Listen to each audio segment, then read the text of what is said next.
आज आपण करणार आहेत शंकरपाळ्या. तर त्याच्यासाठी ना प्रमाणे ना हे भांडं घेतलेलं आहे मी. माझ्याकडे हे ना एक मोठं भांडं आहे. हे 4 वाट्या घेणार आहे मी. तर हे एक आणि चाळून घ्यायचं. सगळ्यात मेन म्हणजे चाळून घ्यायचं. आता 4 वाट्या असा घेऊन चाळून घेणार आहे.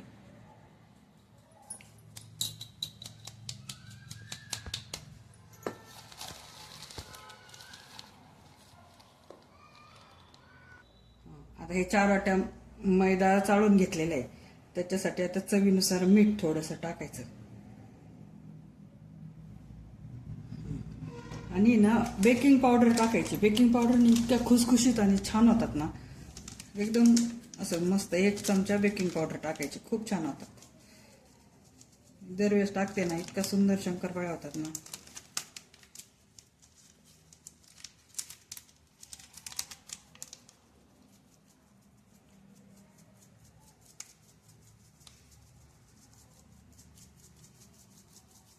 एक चमचा बेकिंग पावडर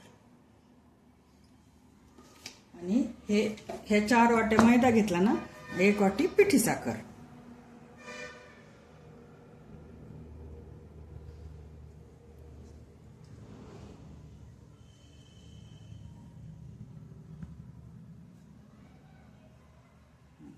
आणि ही 1 वाटी पिठी साखर एवढ्याला.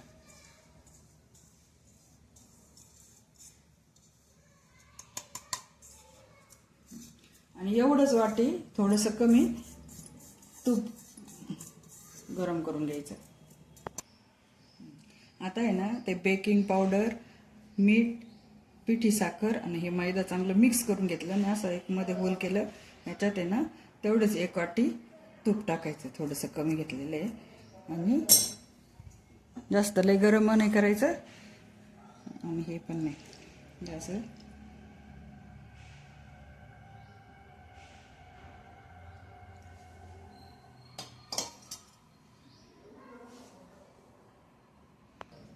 आता हे असं मिक्स करून घ्यायचं. सगळं पिठाला लावून घ्यायचं ते तूप.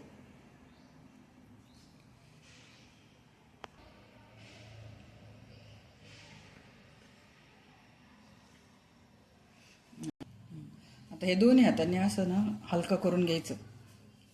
सगळं एकजीव करून घ्यायचं असं हलकं. अशा दोन्ही हातामध्ये घेऊन ये ना, असं असं हे करून घ्यायचं. चवळून घ्यायचं म्हणजे ते व्यवस्थित होईल. सगळं फोडून असं करून घ्यायचं.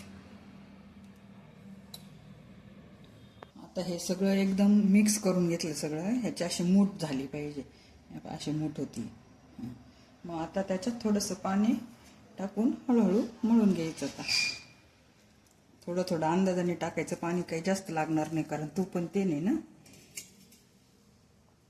असं चांगलं कडक मळायचं म्हणजे नाही का.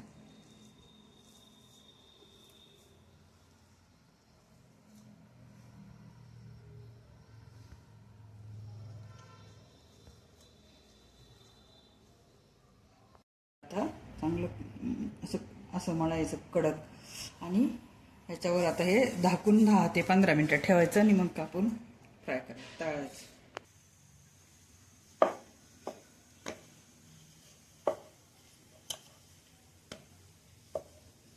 आता हे लाटून घेऊ राहिले. जरा जाडसरच ठेवायचं.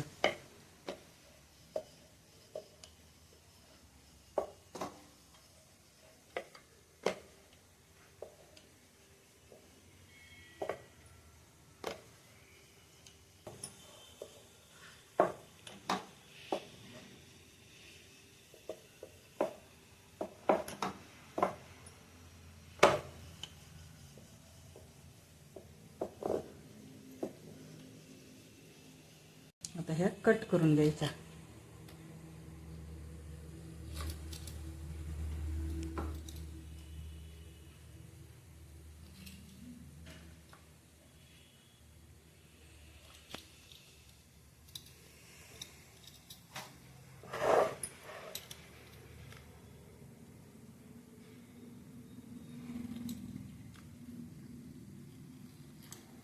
जसा आकार पाहिजे, जितकी साईज पाहिजे त्या आपल्या आवडीनुसार करून घ्यायचं.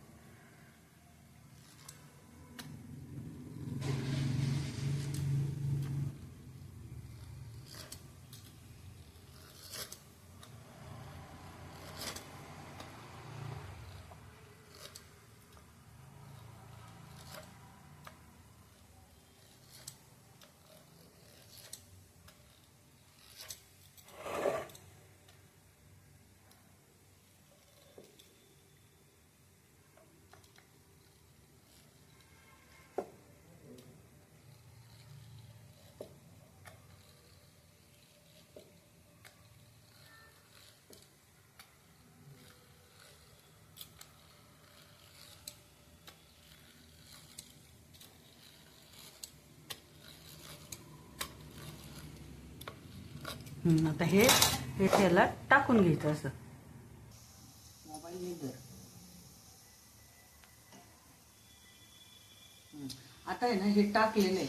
आता आहे ना हे असं ब्राऊन कलर येऊपर्यंत आहे ना असे हे होऊन द्यायचे. आता कसे झाले छान लेअर सुटले. किती लेअर सुटले त्याला मस्त. फक्त आता थोडासा ना ब्राऊन कलर आला की काढून घ्यायचे.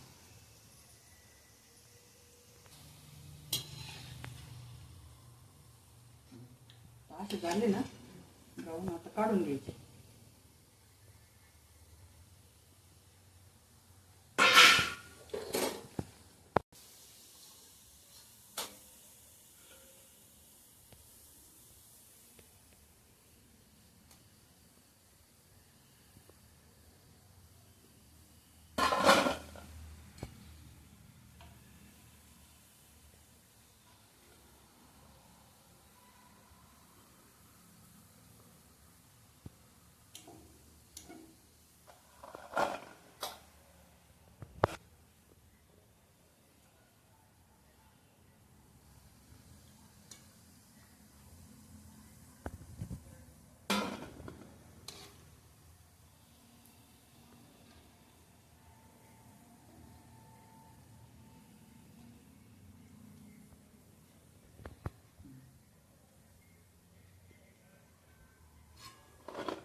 किती खुसखुशीत आणि लेअर पहा किती छान लेअर आलेत.